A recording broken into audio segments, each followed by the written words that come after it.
반갑습니다. 오늘은 이렇게 인사하면서 시작합니다. 오늘 이 자리에 하나님의 성하나님이 함께 계십니다. 이렇게 인사하겠습니다.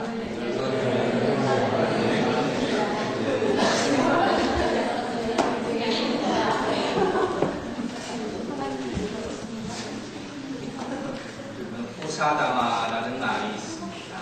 이 말은 좋은 일이 있으면 아깝긴다는 거죠. 나쁜 일도 생길 수 있다는 겁니다. 우리 인생 살다 보면 항상 전진만 할 수는 없습니다. 나쁜 일도 때로는 생긴다는 그런 뜻이에요. 그래서 어른들이 가끔가다 젊은이들에게 젊은 사람들이 짧은 성취나 갑자기 물 좀 얻어서 기뻐서 막 들떠 있으면 가끔 이렇게 꾸짖으십니다. 그렇게 날뛰지 마라. 인생 전부가 아니다. 올라갈 때 있으면 내려갈 때 있고 좋은 일이 있으면 나쁜 일이 생길 수도 있다 하는 그런 말이에요. 그런데 바로 이와 같은 일이 초대교회에 생겼습니다.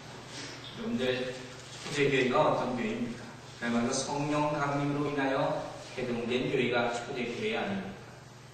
은혜와 사랑이 충만하고 치유의 역사가 나타나고 그야말로 성령 충만했던 교회, 모든 역사를 막론하고 교회의 모델이 된 교회가 초대교회였습니다.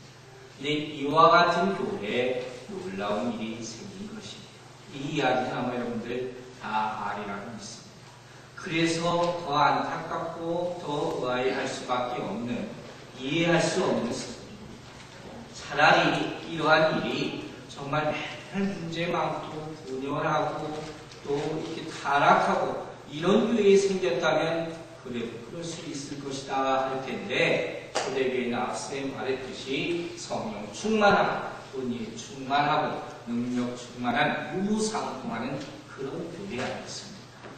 그런데 이런 일이 생겼다는 것이에요. 여러분, 그럼 이 사건을 통해서 우리는 뭘 생각하고 뭘 배워야 하겠습니까? 그럼 이 사건은 교회의 아픔이었어요. 그 시대의 교회, 교인들의 아픔이었고 모든 교회, 우리의 아픔이기도 합니다. 사람들이 아마 손가락질하고 조롱했을 것입니다. 지금도 이와 같은 일이 있다면 아마 사람들이 세상에서 어떤 일을 하겠습니까? 그러나 그 시대, 그때 그 초대교회가 급속도로 성장하고 있을 때 왜 이와 같은 일이 생겼겠습니까? 오늘 이 시점에 왜 우리가 공교롭게도 이러한 사건을 보게 되겠습니까? 그 이유는 이 사건이 우리에게 준 교훈이 너무도 많기 때문이에요. 즉, 이 사건을 깊이 공부함으로 말미암아 우리가 잃을 것보다는 얻을 것이 훨씬 더 많다는 것입니다. 자, 그러므로 이 사건은 무엇보다도 계시적인 사건이다 이렇게 말할 수가 있습니다. 하나님께서는 이 아나니와 삽비라 사건을 통해서 모든 교인들에게, 특별히 교회에 자기가 나름대로 큰 일을 감당하고 있다는 사람들에게 큰 교훈을 전해주고 계신 것입니다. 신학자는 이 아나니와 삽비라를 가리켜 초대교회 아마 초창기 설립 멤버였을 것이다 이렇게까지 추측을 합니다. 정확한 사실은 알 수 없지만 그로부터 남을 만큼 큰 일을 감당했을 것이라는 겁니다. 이 말은 교회에 자기가 스스로 중직을 맡았다 생각하시는 분들, 많은 헌금을 하고 있다 여겨주시는 분들, 많이 자기가 희생한다 이렇게 생각하시는 분들은 더 깊이 생각하며 이 말씀을 받아들이라 하는 것입니다.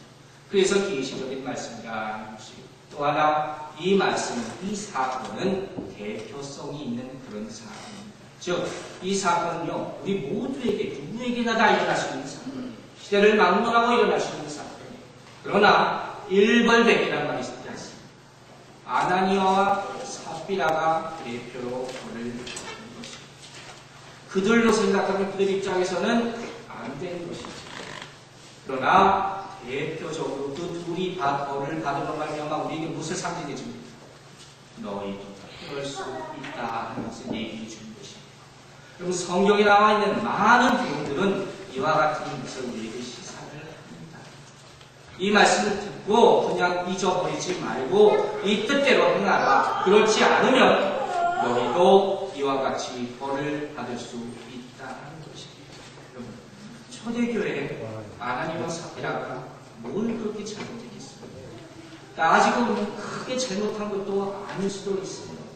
그러나 그 일로 말미암아 이 두 사람이 어떻게 됩니까? 죽고 맙니다. 순식간에 두 사람이 죽고 맙니다. 이런 일이 기독교 역사상 얼마나 있었습니까? 굳이 찾는다고 한다면 구약의 아간의 사건, 전리품을 감춘 그 사건으로 말미암아 아간이 죽은 것과 오늘 이 사건이 비교될 수 있는 사건이다. 그렇기 때문에 아마 우리는 이와 같은 일이 우리에게는 일어나지 않을 것이다 단정짓고 할 수도 모릅니다.